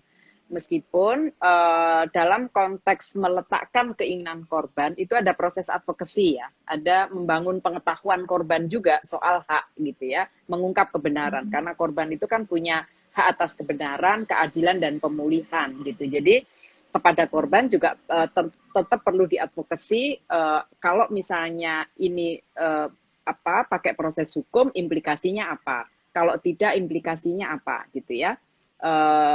Bagaimana korban mendapatkan keadilan itu dengan cara apa, maka ini bagian dari advokasi yang kita sampaikan kepada korban. Korban memang yang mengambil keputusan, tetapi tadi dia harus tetap diadvokasi.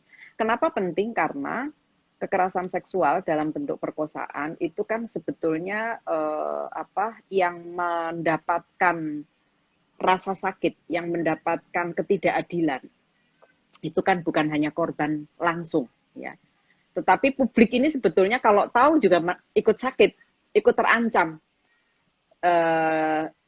Kalau misalnya pelaku tidak ditindak, maka dia mengancam pada rasa aman korban, calon-calon korban lainnya, gitu ya. Maka kebutuhan seorang korban mau mengungkapkan kebenaran dengan melapor, ya. Kalau bisa melapor itu pemulihan awal, ya, bagi korban. Lalu mau melakukan proses hukum itu bagian dari rasa keadilan, bukan hanya bagi diri korban, tapi bagi komunitas, karena pada akhirnya pelaku tidak diberi kesempatan untuk melakukan pada yang lainnya gitu. Jadi ada upaya tidak ada upaya impunitas pada pelaku. Dia harus dihukum gitu. Karena kalau tidak dihukum maka dia punya peluang potensial melakukan kepada yang lain. Nah, untuk supaya tidak ada impunitas memang diperlukan suara korban. Suara korban penting. Nah, pada saat kenapa? Karena dalam hukum pidana itu yang bisa mengemukakan kebutuhan dan keinginannya, keadilannya itu hanya korban memang. Dalam hukum pidana prinsipnya. Dan di rancangan undang-undang penghapusan kekerasan seksual yang akan datang, mudah-mudahan segera disahkan ya, kita berdoa semua. lalu kita berharap bahwa kalau sedemikian rupa korban tidak memungkinkan untuk meminta rasa keadilan itu, bolehlah itu didampingi oleh pendamping. Sampai di pengadilan pun pendamping itu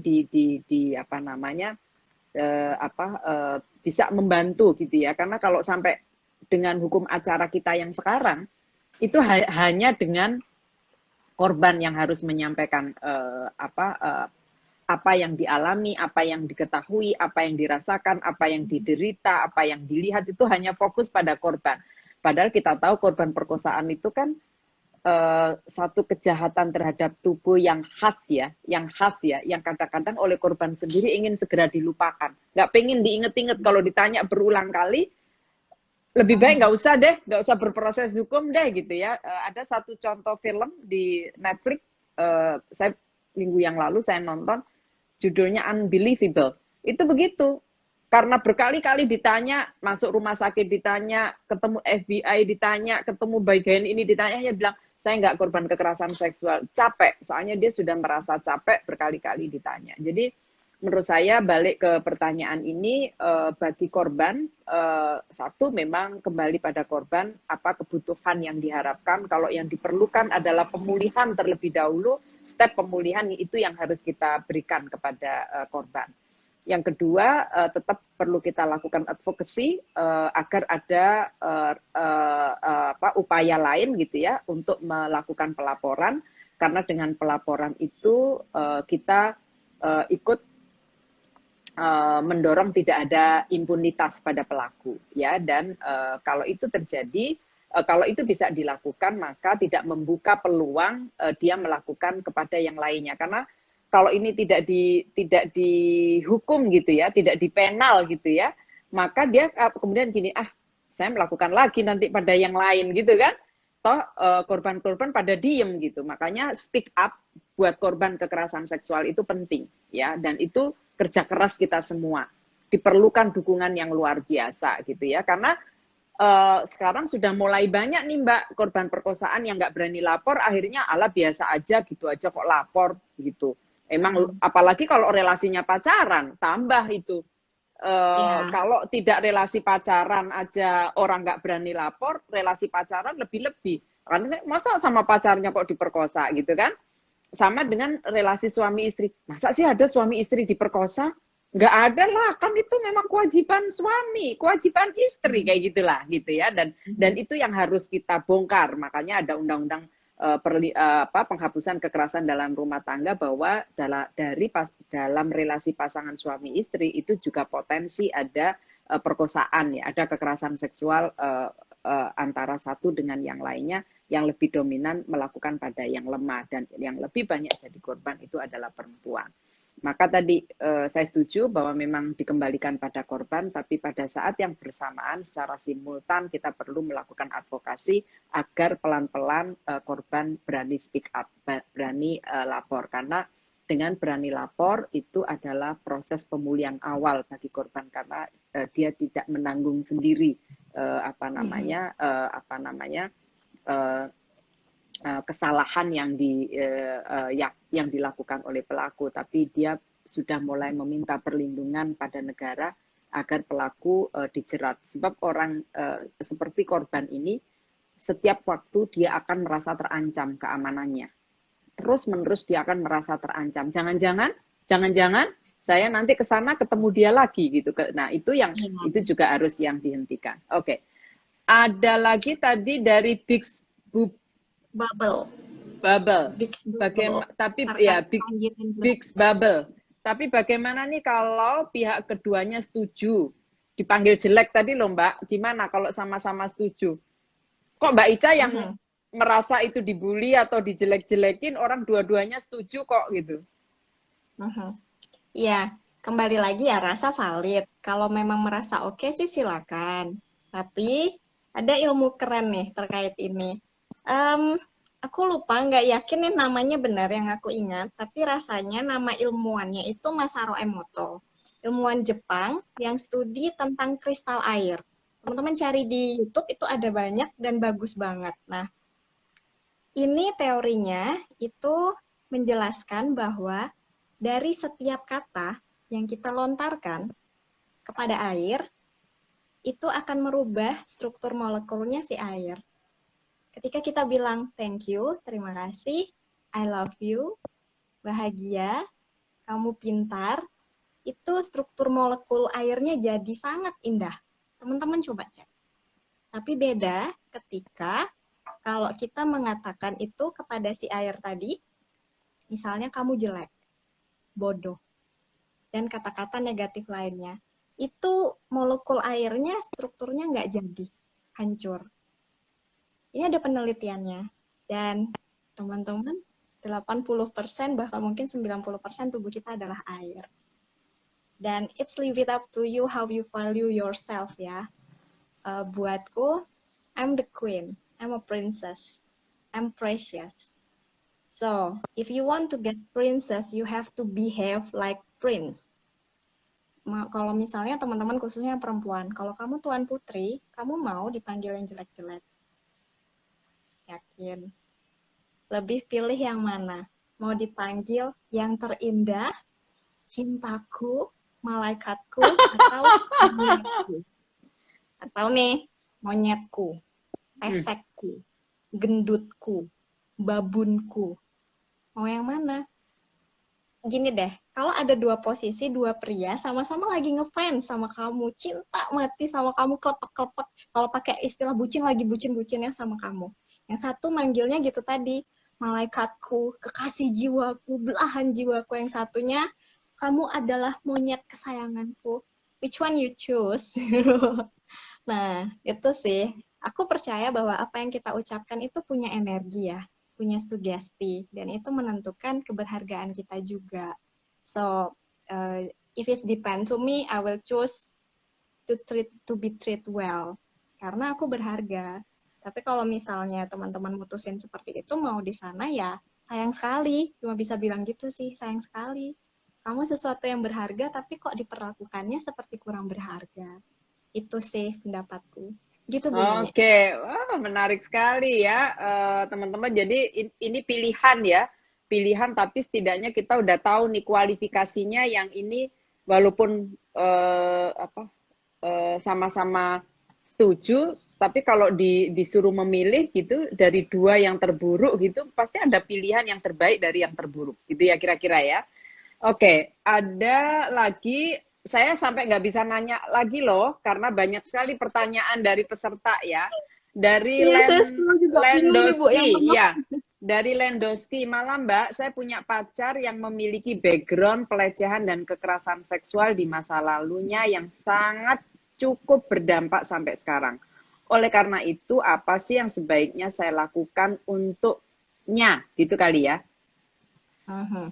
Lalu dia ada melanjutkan lagi, oleh karena itu apa yang sebaiknya saya lakukan untuk mengendalikan emosi pacar saya ketika pikiran-pikiran itu lagi kumat, dan untuk pacar saya apa yang sebaiknya dilakukan untuk mengembalikan dirinya. Jadi bagus nih, dia caring ya, dia pacarnya pernah mengalami kekerasan seksual, lalu pertanyaan dia menarik, apa yang harus dilakukan saya sebagai pacarnya pada dia kalau dia lagi traumatnya keluar.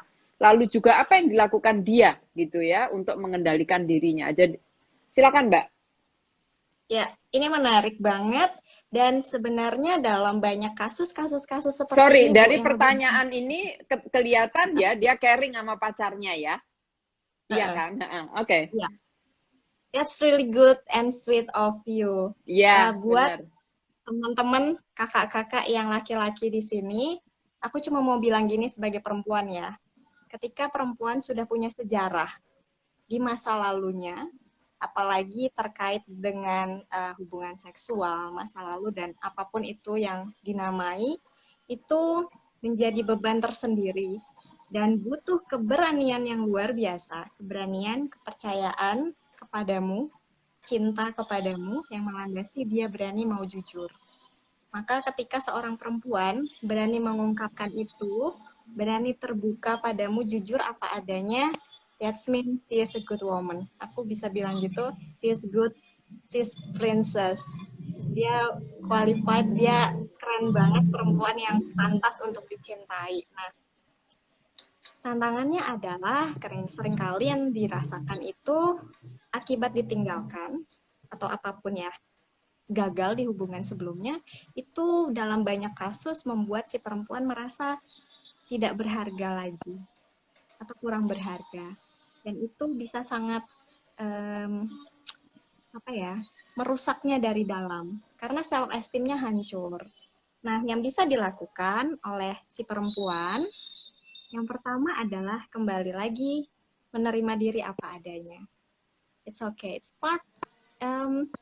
Ada satu buku yang aku suka banget, karangannya Ajahn Brahm, Cacing dan Kotoran Kesayangannya, itu bercerita tentang satu batu bata jelek dari seluruh tembok.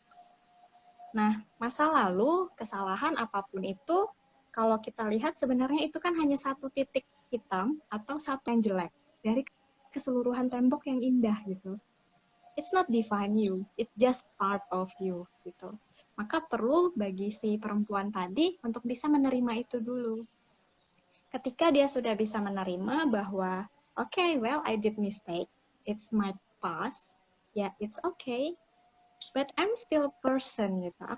Aku masih Ica yang baik, aku masih Ica yang penuh cinta, aku masih Ica yang dicintai kok, aku masih berharga. Maka perasaan ini yang perlu dipupuk dari diri. Nah, gimana caranya? Sebenarnya mungkin klise dan teman-teman sering dengar banget, tapi mindfulness, meditasi itu membantu banget. Journaling, punya grup support, punya pendengar yang mau menerima apa adanya, itu akan sangat membantu proses pulihnya.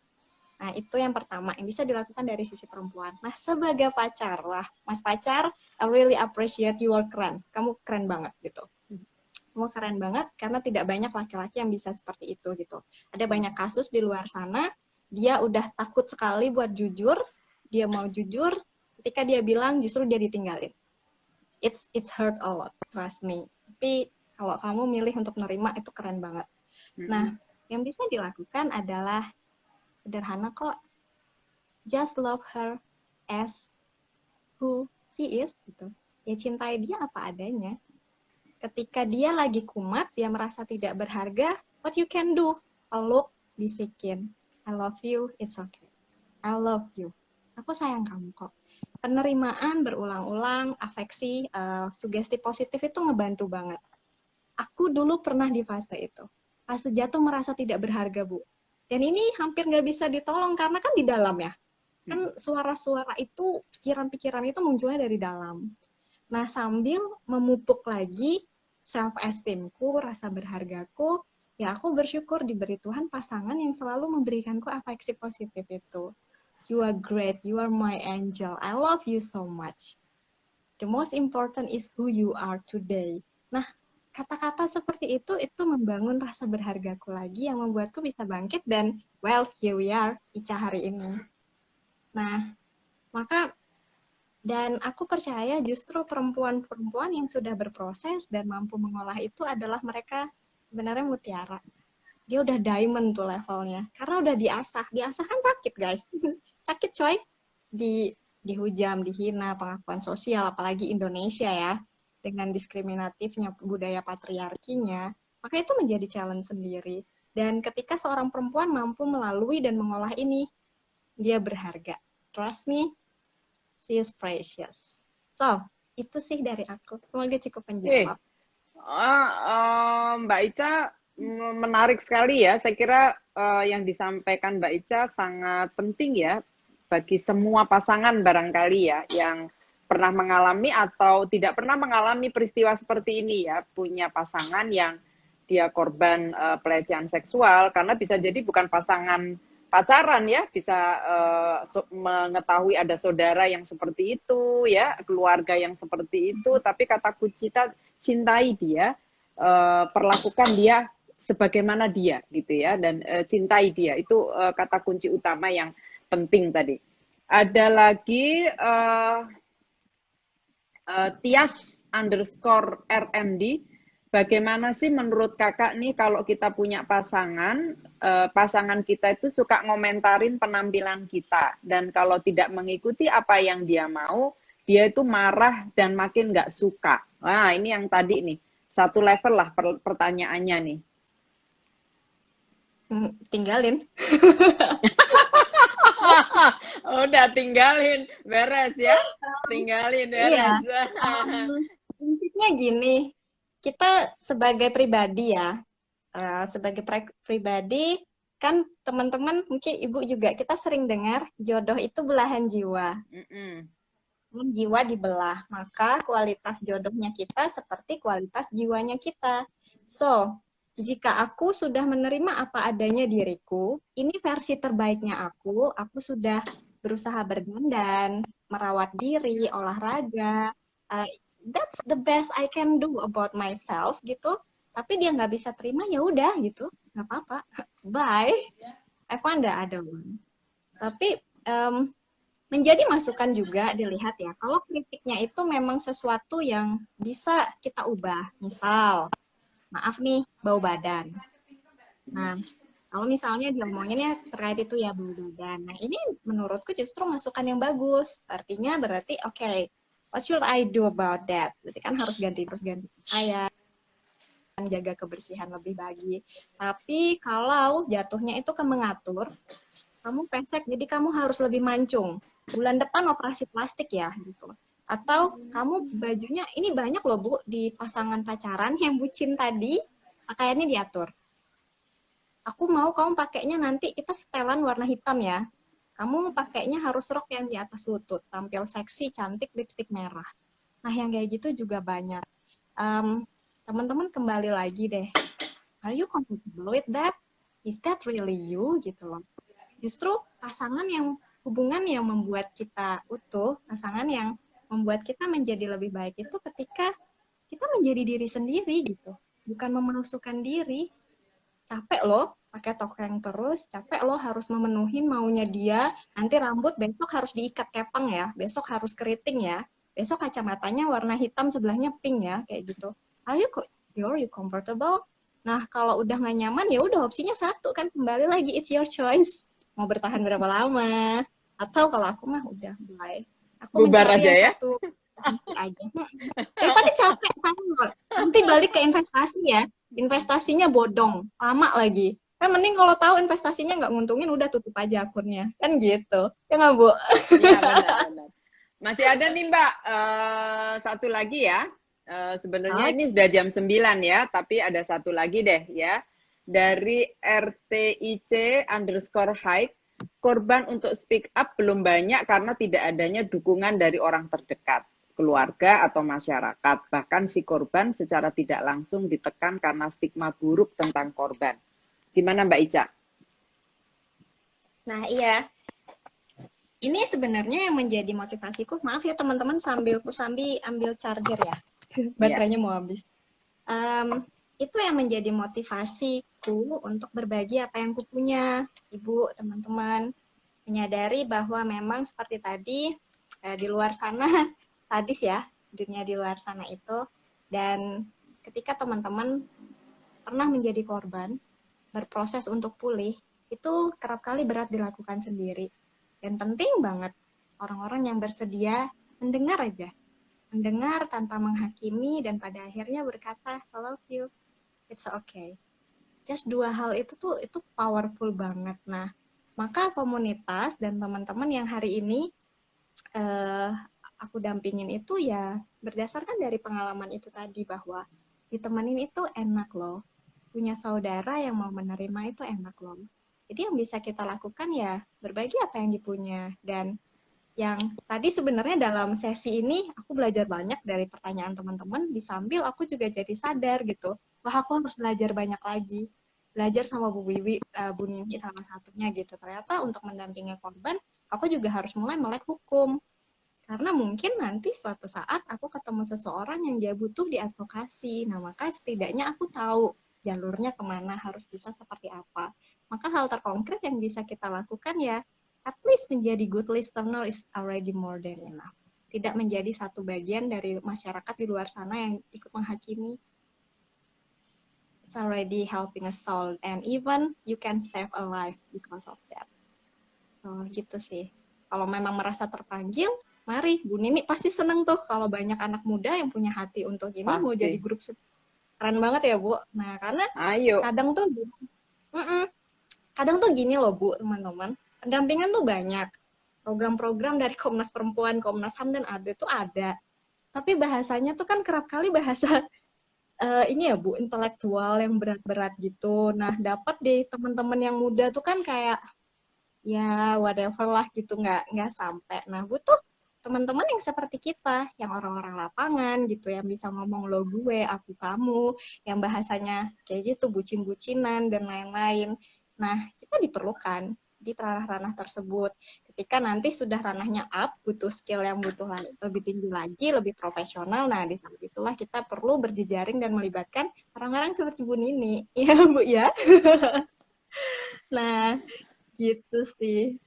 Oke, Mbak Ica, sebenarnya ini masih sangat banyak ya pertanyaan yang diajukan oleh kawan-kawan, bahkan saya yang sudah di kepala saya menyiapkan banyak pertanyaan, belum keluar nih, baru 2 pertanyaan saja tadi soal bagaimana pengalaman masa kecil dan pengalaman melakukan pendampingan. Tetapi dari teman-teman yang hadir di acara Sirsan malam ini banyak mengungkapkan berbagai contoh persoalan yang dihadapi kaum muda ya di masa pacaran, dan itu beberapa malah pengalaman pribadi ya dengan pacarnya.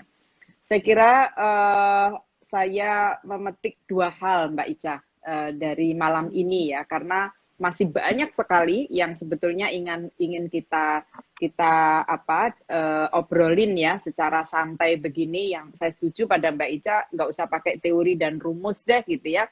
Kira-kira kalau ada kasus seperti ini apa yang perlu dilakukan gitu ya, dan apakah ini masuk kategori pelecehan seksual atau tidak gitu, dan bagaimana mengubah dari pelecehan menjadi satu relasi yang positif begitu ya, bukan berarti menjauhi pacaran, enggak, karena relasi berpacaran itu juga penting ya bagi setiap orang, karena tidak bisa dihindari seseorang punya ketertarikan pada lawan jenis ya, ketertarikan pada orang lain, dan melakukan hubungan yang lebih dekat, hubungan yang sangat intimate, bahkan kadang-kadang sampai menuju jenjang rumah tangga, salah satu bentuk pilihannya.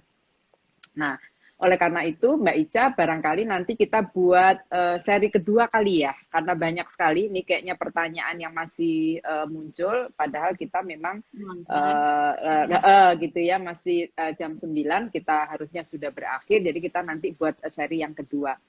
Yang juga penting barangkali Mbak Ica, selain FGD, saya tertarik dengan tawaran Mbak Ica. Kita membuat komunitas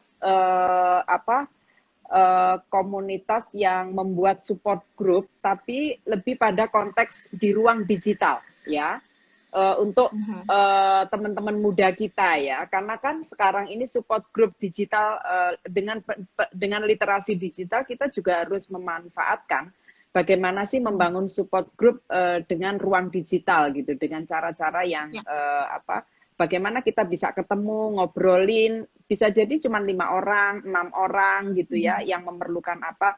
Nah, buat kawan-kawan yang serius ingin menjadi bagian, nanti kita bisa buatkan semacam pelatihan kecil gitu ya Mbak Ica ya, bagaimana menjadi pendamping gitu ya.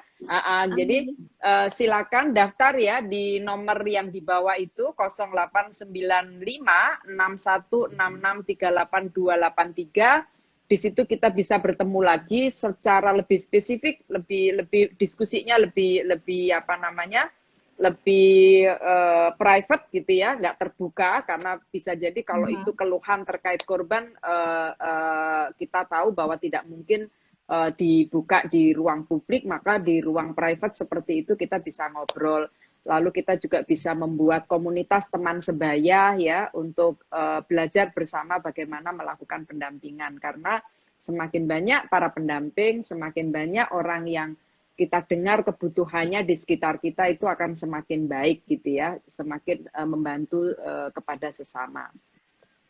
Mbak Ica, nanti kita atur waktu lagi ya, kita buat ngobrol Sirsan kedua terkait bucin-bucinan. Ternyata persoalan budak cinta tidak sederhana, bagaimana orang membangun relasi, tetapi yang terpenting adalah membangun relasi yang sehat ya, kata-kata Mbak Ica tadi begitu.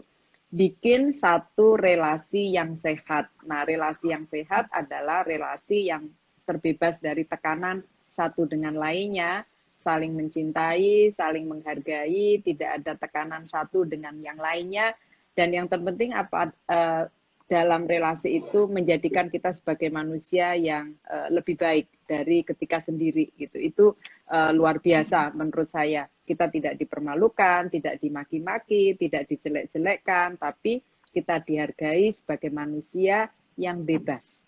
Ya, kita sebagai manusia yang punya kebebasan untuk menentukan diri kita ini siapa, bukan ditentukan oleh orang lain. Jadi ini saling berkomunikasi, berrelasi yang secara sehat. Terima kasih sekali lagi Mbak Ica, terima kasih juga buat kawan-kawan yang sudah ngobrol malam ini. Jangan lupa kita ketemu lagi Sabtu depan ya di topik yang bisa lagi sama ya Mbak. Nanti kita teruskan karena masih banyak yang butuh kita kulik. Dan teman-teman sekali lagi yang mau di ruang yang lebih spesifik daftar ya. Jangan ragu daftar. Nanti ya siapa yang beruntung dapat gift akan diumumkan segera oleh tim. Mbak Isa, selamat malam, terima kasih banyak, salam sehat. Buat kawan-kawan di masa pandemi, doa saya sehat semua. Kalau ada keluarga yang sakit, mari kita doakan sama-sama segera sehat ya. Dan mudah-mudahan Indonesia dengan masyarakatnya sehat, cara berpikirnya sehat, Indonesia cepat maju. Selamat malam, assalamualaikum warahmatullahi wabarakatuh. Waalaikumsalam. Terima kasih Bu Nini, teman-teman. Sampai jumpa lagi. Iya, sampai jumpa lagi ya. Makasih ya, makasih semua. Makasih. Yuk, saya kok nggak sempat menyapa satu-satu ini tadi. Makasih banyak Mbak Laksmi, Mbak Imawati, Mbak Tias, Mbak Widi. Makasih ya, makasih semua.